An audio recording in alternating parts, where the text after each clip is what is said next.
بسم اللہ الرحمن الرحیم۔ عزیز طلباء، السلام علیکم ورحمۃ اللہ وبرکاتہ۔ آج ہمارا سبق نمبر 60 ہے۔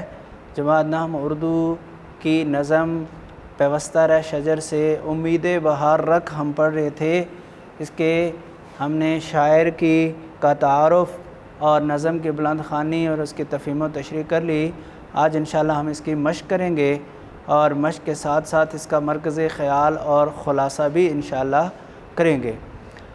تو الف ہے، سوال نمبر 1 ہے کہ در ذیل سوالات کے جوابات دیں۔ الف ہے کہ اقبال نے ڈالی اور شجر سے کیا مراد لیا؟ جواب ہے کہ اقبال نے ڈالی سے مراد مسلمان قوم کے افراد لیے، ایک فرد لیا، اور شجر سے مراد پوری مسلمان قوم لی۔ بے ہے کہ عہد خزاں کس کے واسطے لازوال ہے؟ عہد خزاں شاخ بریدہ کے واسطے لازوال ہے۔ شاخ بریدہ کے لیے عہد خزاں لازوال ہے۔ کس کے گلستان میں فصل خزاں کا دور ہے؟ مسلمان کے گلستان میں فصل خزاں کا دور ہے۔ جیب گل کس چیز سے خالی ہے؟ جیب گل زر کامل عیار سے خالی ہے۔ جواب کیا ہے؟ جیب گل زر کامل عیار سے خالی ہے۔ اور یہ ہے کہ خلوت اوراق میں کون نغمہ زن تھے؟ جواب یہ ہے کہ خلوت اوراق میں طیور نغمہ زن تھے۔ صرف طیور جواب نہیں ہے بھائی بچو، خلوت اوراق میں طیور نغمہ زن تھے، یہ پوری عبارت جواب ہے۔ وہ ہے کہ ہمیں کس چیز سے سبق اندوز ہونا چاہیے؟ بقول علامہ محمد اقبال ہمیں شاخ بریدہ سے سبق اندوز ہونا چاہیے۔ بقول علامہ اقبال ہمیں شاخ بریدہ سے سبق اندوز ہونا چاہیے۔ زے ہے کہ امید بہار کے لیے کس بات کی ضرورت ہے؟ امید بہار کے لیے شجر سے پیوستہ رہنا ضروری ہے۔ امید بہار کے لیے شجر سے پیوستہ رہنا ضروری ہے۔ اچھا بھی بچو، اس نظم کے قوافی، نظم کو آپ دیکھیں کہ اس میں قافیہ کون کون سے آپ جانتے ہیں نا؟ قافیہ کس کو کہتے ہیں؟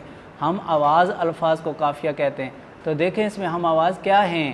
پہلے شعر میں ہے بہار، دوسرے میں بار، تیسرے میں عیار، چوتھے میں دار، اور اس سے اگلے میں پھر دار، پھر روزگار، اور پھر روزگار، پھر ہے بہار، اور اس سے اگلے بس اس سے آگے شعر کوئی نہیں۔ تو یہ اس کے قافیے ہیں، قوافی۔ قافیہ کی جمع ہے قوافی۔ اچھا، مندرجہ ذیل شعر کی نثر بنائیں بھائی بچوں۔ جو نغمہ زن تھے خلوت اوراق میں طیور، رخصت ہوئے تیرے شجر سایہ دار سے۔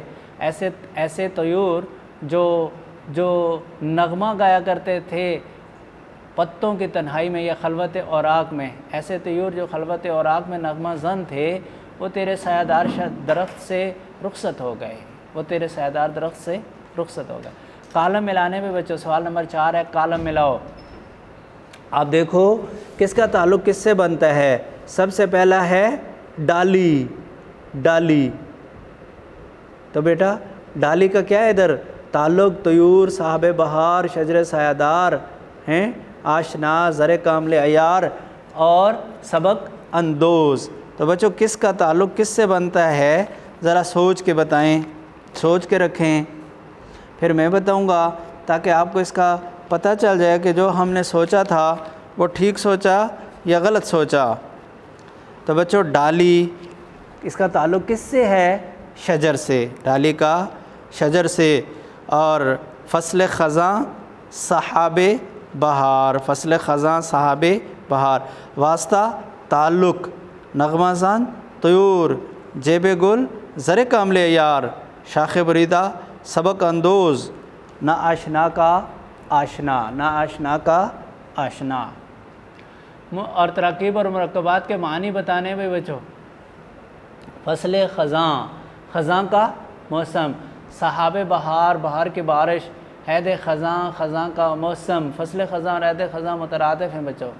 اور برگ و بار، پھول پھل، نغمہ زن گانا گانے والے، خلوت اوراق پتوں کی تنہائی، شجر سایہ دار درخت، شاخ بریدہ ٹوٹی و ٹہنی، سبق اندوز سبق حاصل کر کے، سبق اندوز ہو کے بھی سبق حاصل کر کے بھی۔ واحد کی جمع کے واحد، شجر اشجار، اوراق ورق، طیور طائر، نغمہ نغمات، سبق اسباق، ملت ملل، رابطہ روابط، فرد افراد، اقوام قوم۔ الفاظ کے متضاد لکھو بھائی بچوں، خزاں بہار، گل خار، کانٹے کو خار کہتے ہیں نا فارسی میں، گل خار، لا زوال، لا زوال زوال پذیر، اتفاق نفاق، امید یاس، امید یاس۔ مندرجہ ذیل الفاظ پر اعراب لگائیں۔ میں نے آپ کو کہا ہے کہ اعراب کسی ایک لفظ کا، ایک حرف کا ہی مقصود ہوتا ہے۔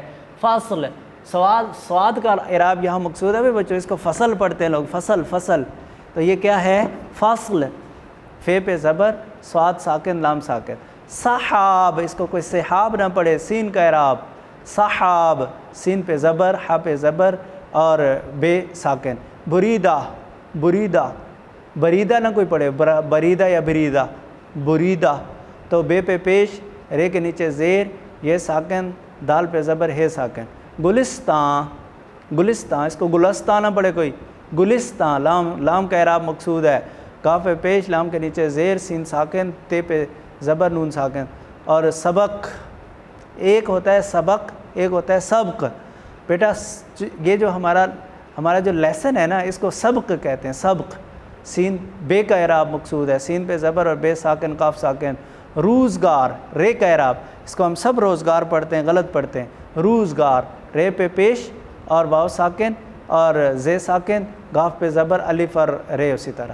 خلوت، خلوت، اس کو خلوت یا خلوت کوئی نہ پڑھتا رہے، خلوت، خا پہ زبر، لام ساکن، واو پہ زبر، تے ساکن۔ امید، اس کو کوئی امید پڑھتے ہیں، امید، امید، امید، تو امید، الف پہ پیش، میم پہ شد بھی اور زیر بھی، یہ دال ساکن۔ مناسب الفاظ کی مدد سے مصرعے مکمل کریں۔ ملت کے ساتھ رابطہ استوار رکھ، ڈالی گئی جو فضل خزاں میں شجر سے ٹوٹ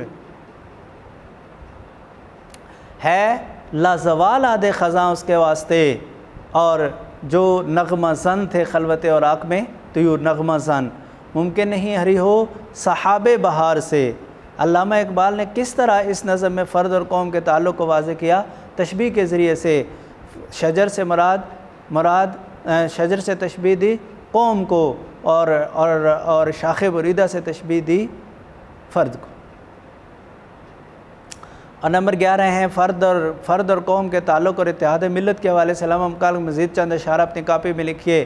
اور بچوں، آپ نے، یہ آپ کا کام ہے، آپ نے چونکہ آپ نے حوالے کے شعر بھی لکھنے ہیں، اس لیے ساتھ یہ بھی آپ نے تلاش کر، وہی لکھ دو گے جمع کر کے تو یہ بن جائیں گے اتحاد ملت کے حوالے سے۔ فصل خزاں اور رابطہ استوار کو قواعد کی روح سے مرکب اضافی کہا جاتا ہے۔ فصل خزاں اور رابطہ استوار، رابطہ استوار۔ اس نظم سے مرکب اضافی کے مزید 5 مثالیں تلاش کرو۔ اچھا بھائی بچوں، 5 مثالیں ہم تلاش کرتے ہیں، 5 مثالیں تلاش کرتے ہیں، کس کی بچوں؟ مرکب اضافی کی، مرکب اضافی کی 5 مثالیں دیکھو۔ پہلے شعر میں ہے کوئی فصل خزاں، دوسرے مصرعے میں صحاب بہار، پھر تیسرے مصرعے میں عہد خزاں، چوتھے مصرعے میں نہیں، 5ویں مصرعے میں فصل خزاں پھر آ گیا، اور زر کامل عیار، جیب گل، خلوت اوراق، ہیں شجر سایدار نہیں ہے بھائی بچوں، یہ مرکب توصیفی ہے، اور شاخ بریدہ سبق اندوز بھی نہیں، اور قاعدہ روزگار، اور پھر امید بہار، یہ سارے اس کے۔ اچھا بھائی بچوں، اس کا ہم نے ابھی مرکز خیال لکھنا ہے، مرکز خیال اور خلاصہ۔ تو بھائی بچوں، مرکز خیال بھی آپ نے سننا ہے، خلاصہ بھی سننا ہے، دونوں کے طریقے بتاؤں گا کیا ہیں۔ مرکز خیال تو آپ جانتے ہیں کہ یہ جو پیوستہ رہے شجر سے امید بہار رکھ، یہ بھی اس کا مرکز خیال ہے ایک طرح سے، ہے نا۔ اسی کو ہم ذرا ایکسپلین کر دیتے ہیں، کیسے کہ علامہ محمد اقبال نے اپنی اس نظم میں امت کے اتفاق و اتحاد کے فوائد اور بے اتفاقی کے نقصانات بتائے۔ پیوستہ رہے شجر سے امید بہار رکھ کا یہی مطلب ہوا نا، یعنی اگر تو اپنے درخت سے جڑا رہے گا، اپنی قوم سے جڑا رہے گا تو خوشی کی امید رکھ سکتا ہے۔ تو اس کا کیا مطلب ہوا؟ اس کا مطلب یہ ہوا کہ اگر اتفاق و اتحاد سے رہو گے تو کامیاب و کامران رہو گے، بے اتفاقی سے رہو گے تو نقصان اٹھاؤ گے۔ یعنی اتفاق و اتحاد کے فوائد اور بے اتفاقی کے نقصانات۔ اور میں نے آپ کو بتایا کہ نظم کا خلاصہ بھائی بچوں، وہ جو ہم سب اسباق میں 1/3 کا فارمولہ استعمال کرتے ہیں، نظم میں وہ نہیں ہوتا۔ نظم میں ہر شعر کی آپ ایک بات لکھ دو یا 2 لکھ دو۔ جیسے مثلا دیکھو پہلا شعر ہے تو اس میں کیا کہو گے، یعنی ایسی ٹہنی جو خزاں کے موسم میں درخت سے ٹوٹ جائے وہ کبھی بھی ہری نہیں ہو سکتی، کبھی بھی اس پہ ہریالی نہیں آ سکتی۔ اور دوسرا ہے کہ اس کے لیے، ایسی ٹہنی کے لیے ہمیشہ ہمیشہ خزاں ہی ہے، پھل پھول دینے سے اس کا کوئی تعلق نہیں ہے۔ اور شاعر کہتے ہیں کہ اے مسلمان تیرے گلستان میں بھی خزاں آ چکی ہے۔ خزاں کیوں آئی ہے کہ اس کے جو پھولوں کے دامن ہیں وہ زردانوں سے خالی ہو چکے ہیں۔ اب اس کی باتیں میں نے آپ کو بتا دی ہیں۔ جو نغمہ، اچھا اس کے اگلے شعر میں ہے کہ ایسے پرندے جو خلوت اور آنکھ میں نغمہ گایا کرتے تھے وہ تیرے سایہ دار درخت سے رخصت ہو گئے ہیں۔ اور کہتے ہیں کہ شاخ بریدہ سے تو سبق حاصل کر کے بھی زندگی گزارنے کے قوانین سے بے بہرا ہے۔ کہتے ہیں کہ بھائی بس ایک ہی بات ذہن میں رکھو، آخری بات کہ اپنی قوم کے ساتھ رابطے کو مضبوط کرو اور اس درخت سے اپنے آپ کو چپکا لو، بس انشاءاللہ پھر خوشی اور بہار ضرور آئے گی۔ تو کتنی باتیں ہو گئی بچوں؟ 1 2 3 4 5 6 7 8، بس صرف 8 باتیں۔ 8 باتیں آپ لکھتے ہوگے تو یہ آپ کا خلاصہ بن جائے گا۔ لو بچوں آج ہماری نظم غزل مکمل ہوئی۔ اللہ تعالیٰ مجھے بھی اور آپ کو بھی درست کہنے اور درست سننے اور پھر محنت کرنے کی توفیق عطا فرمائے۔ اللہ آپ کا حامی و ناصر ہو۔ والسلام علیکم ورحمۃ اللہ وبرکاتہ۔